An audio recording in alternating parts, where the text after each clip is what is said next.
दोस्तों, मैं आपके लिए वीडियो बनाने में अपनी पूरी मेहनत और समय लगाता हूँ और जब मुझे आपका समर्थन नहीं मिलता, तो सच में दिल थोड़ी उदासी महसूस करता है। बस मेरी एक छोटी-सी गुजारिश है कि मुझे थोड़ी-सी मदद मिल जाए ताकि मैं आपके लिए और बेहतर सामग्री बना सकूँ। आपका समर्थन मेरे लिए बहुत मायने रखता है। बेली जिंगवेई ने सभा में गहराई से नजर डाली। शोरगुल करने वालों की गूंजती आवाजें और चापलूस मुस्कानें उन्हें देख रही थीं, लेकिन उनकी आंखें सिर्फ उन पर टिक गईं जो शांत खड़े थे। झुओ फैन और कुछ अन्य जैसे व्यक्तित्व। उन्होंने धीमे से सिर हिलाया, मानो उनके साहस और संतुलन की सराहना कर रहे हों। थोड़ी देर तक चारों ओर का माहौल समझते हुए बेली जिंगवेई ने ठंडे लेकिन स्थिर स्वर में कहा, तो प्रारंभिक स्क्रीनिंग अब शुरू होगी। उनके शब्द हवा में गूंजे। एक पल के लिए पूरी सभा शांत हो गई। वे जो अब तक जय जयकार कर रहे थे और चापलूसी भरे स्वर में अपनी निष्ठा दिखाने का प्रयास कर रहे थे, अचानक असमंजस में पड़ गए। एक व्यक्ति ने धीमे से कहा, लेकिन लेकिन यह तो केवल गिनती की प्रक्रिया थी, है ना? बेली जिंगवेई के होंठों पर एक हल्की मुस्कान आई, जिसमें निडरता झलक रही थी। उन्होंने कहा, क्या आपको सचमुच लगता है कि डैन किंग सम्मेलन इतना सरल होगा? ये केवल शब्दों की प्रतियोगिता नहीं है। यहाँ हर कदम एक परीक्षा है। ये वही है जो ये सिद्ध करता है कि आप इस प्रतिष्ठित स्थान का हिस्सा बनने के योग्य हैं या नहीं। उनके स्वर में कोई क्रोध नहीं था, लेकिन उसकी गंभीरता ने लोगों को भीतर तक हिला दिया। ऐसा लगा जैसे उन्होंने प्रत्येक व्यक्ति की के दिल में छिपी असलियत को उजागर कर दिया हो। सभा में मौजूद कीमियागारों में से कुछ को यह बात स्पष्ट हो गई कि यह सम्मेलन केवल उनकी क्षमताओं का मूल्यांकन नहीं कर रहा था, बल्कि उनके चरित्र और संकल्प की भी परीक्षा ले रहा था। वहीं कुछ लोग, जो अपनी उपस्थिति से ज्यादा कुछ नहीं थे, धीरे धीरे अपनी जगह पर सहम गए। बेली जिंगवेई ने सभा पर एक अंतिम नजर डाली। उनकी आंखों में छलकती दूरदृष्टि और दृष्टिकोण ने संकेत दिया कि उन्हें केवल चमकदार दिखने वाले लेकिन खोखले व्यक्तित्वों की आवश्यकता नहीं थी। वह उन व्यक्तियों को ढूंढ रहे थे जो धैर्य, समर्पण और अपनी ताकत में भरोसा रखते थे।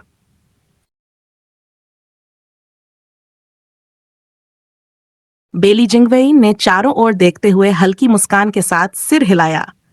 उन्होंने धीरे से कहा, अभी हमने बस कुछ साधारण मछलियों को अलग किया है। असली स्क्रीनिंग अब शुरू होगी। अपनी सारी दवाइयां निकालें और तैयार हो जाएं। इतना कहते ही उन्होंने एक गार्ड को बुलाया और कुछ निर्देश दिए।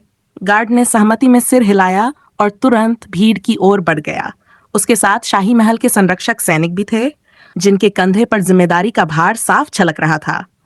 भीड़ में सन्नाटा पसर गया।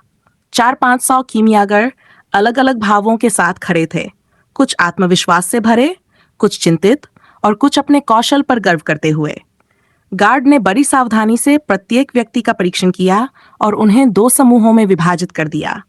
दोनों समूहों के सामने रखे गए औषधीय दवाओं के बैच अलग अलग गुणवत्ता और विशेषताओं के थे।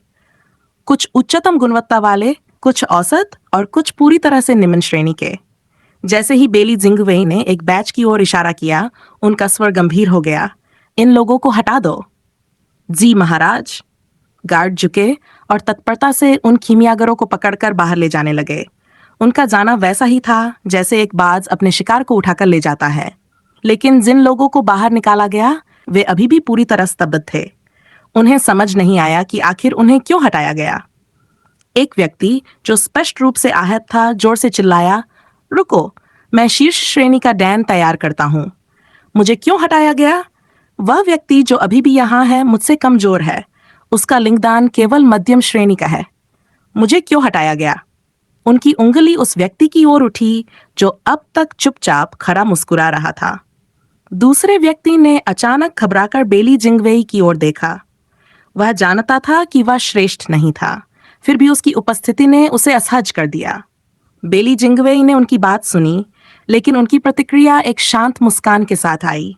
उन्होंने कहा, तुम्हारे औषधीय पदार्थ की गुणवत्ता भले ही ऊंची हो, लेकिन उसमें वह आभा नहीं है जो एक असली लिंगदान में होनी चाहिए।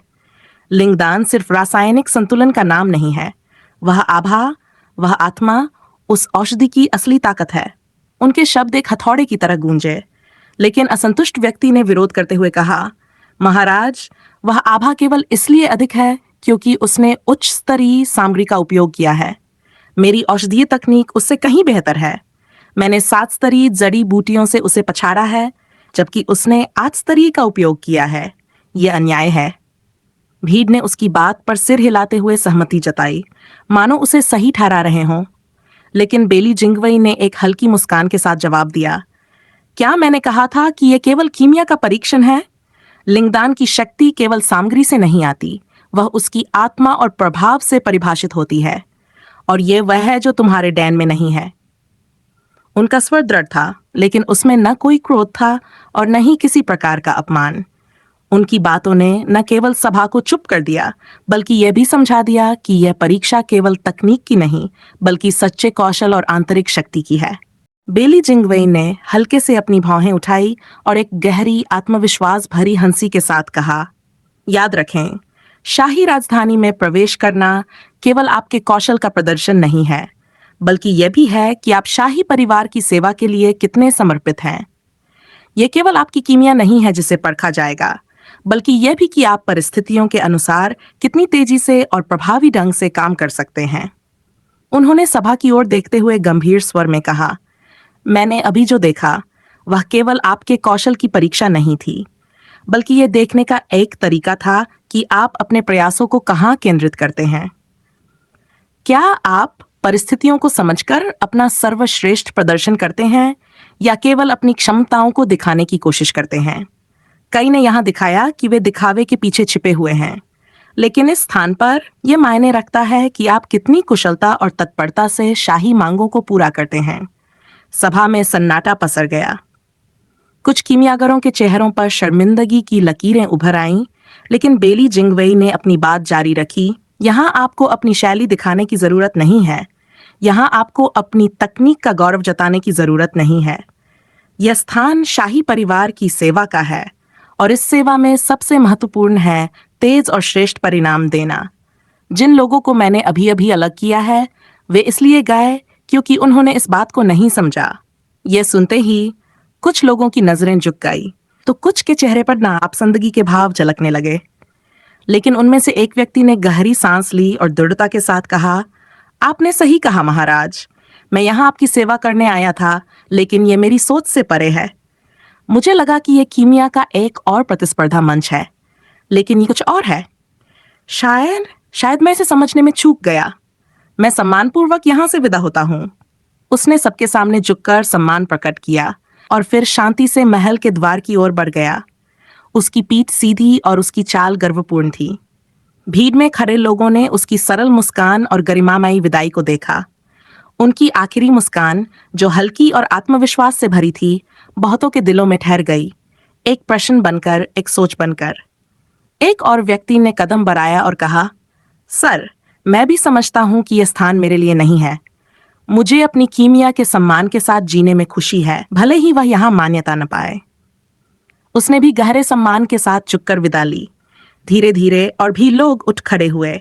उनमें से कुछ ने अपने स्वाभिमान को बचाए रखते हुए निर्णय लिया कि यह मंच उनकी गरिमा के अनुकूल नहीं है। वे इस सोच के साथ चले गए कि शाही राजधानी में प्रसिद्धि और धन के लिए अपनी आत्मा बेचना उनकी पहचान के लायक नहीं। कुछ देर बाद केवल 100 कीमियागर ही बचे थे। उनके चेहरे पर दृढ़ता और संकल्प छलक रहा था। अंधेरे में खड़े शांगुआन फेयोन ने गहरी सांस लेते हुए कहा, बेली जिंगवेई ने यह सभा मानो खलनायक की शैली में रखी, लेकिन इससे उसने अपनी सबसे बड़ी प्रतिभा खो दी। यह उसके स्वभाव से मेल नहीं खाता। डैन किंगशेंग मुस्कुराए। उनकी आंखों में एक गहरी समझ चमक रही थी। क्या आप वाकई ऐसा सोचते हैं भाई फेयोन? नहीं, यह उसकी योजना का हिस्सा है। उसने जानबूझकर यह माहौल बनाया है। जो यहाँ बचे हैं, वे वह नहीं जो केवल प्रसिद्धि चाहते हैं, बल्कि वे हैं जो अपने आप को इस स्थान के लिए उपयुक्त मानते हैं। और मुझे पूरा विश्वास है, इन बचे हुए लोगों में शांगुआन परिवार के सदस्य जरूर होंगे। शांगुआन फेन चौंक गए। क्या आप कह रहे हैं कि उसने बड़ी सावधानी से शांगुआन परिवार के लोगों को खोजने के लिए यह सारा आयोजन किया? डैन किंगशेंग ने हल्के से सिर हिलाया। उसके हर कदम में एक योजना है। उसने जो लोग हटाए वे शाही सेवा के लायक नहीं थे, और जो रुके हैं वे उसकी नजरों में विशेष महत्व रखते हैं। यह डैन किंग सम्मेलन उसकी प्रतिभा पहचानने की परीक्षा से कहीं अधिक था। शांगुआन फेयुन ने बेली जिंगवेई की ओर गहरी नजर से देखा और कुछ देर सोचने के बाद हल्के से सिर हिलाते हुए एक गहरी सांस ली। उन्होंने बुदबुदाते हुए कहा, हाँ, इस विस्तृत क्षेत्र में जहां हर दिशा में अलग अलग लोग हैं, एक सच्चा शासक वही है जो सही और गलत को भेद सकता है। लेकिन ये युवा, उसकी योजना कितनी गहरी है। पास ही खड़ी शांगुआन किंगयान ने, जिनके चेहरे पर हल्की झुंझलाहट झलक रही थी, धीरे से जुओ फैन की आस्तीन खींचते हुए फुसफुसाकर कहा, चचेरे भाई, मुझे इस बैठक का ये ढंग पहली बार देखने को मिला है। ये सचमुच विचलित करने वाला है।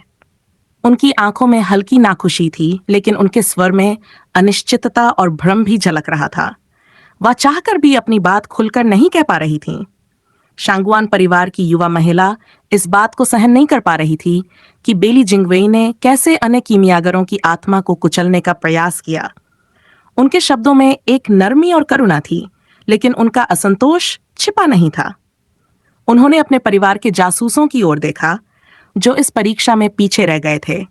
उन्होंने बचे हुए लोगों की ओर देखा और उनके चेहरों पर डर और अधीनता का भाव साफ दिखाई दे रहा था। उनकी नजर शांगुआन यूलिन पर पड़ी, जो इस बात से बहुत खुश लग रहा था कि वह इस चुनौती में बच गया। उसका आत्मसंतुष्ट चेहरा देखकर जुओ फैन हल्की हंसी के साथ बुदबुदाया, यह बच्चा, क्या इसे सच में नहीं समझ आ रहा कि यह जाल और भी कसता जा रहा है। जुओ फैन ने बेली जिंगवेई की रणनीति को तुरंत भांप लिया। उन्होंने खुद से सोचा, यह प्रक्रिया शायद अन्य लोगों को अस्पष्ट लगे, लेकिन मेरे लिए सब कुछ स्पष्ट है। शांगुआन परिवार कीमिया में कुशल नहीं है और इतने कम समय में किसी को प्रशिक्षित करना लगभग असंभव है। लेकिन नकली कीमियागरों को खड़ा करना यह आसान है, उन्होंने समझाया। सचमुच इस प्रक्रिया का हर कदम बेली जिंगवेई की गहरी सोच को दिखाता है। असली कीमियागर, जिनकी नींव मजबूत है, वे हमेशा गुणवत्ता पर ध्यान देंगे, लेकिन जो केवल दिखावा करते हैं, वे जल्दी में खराब औषधियां बनाएंगे। और ऐसे लोग जैसे शांगुआन यूलिन इस योजना में बचे रहने वाले हैं।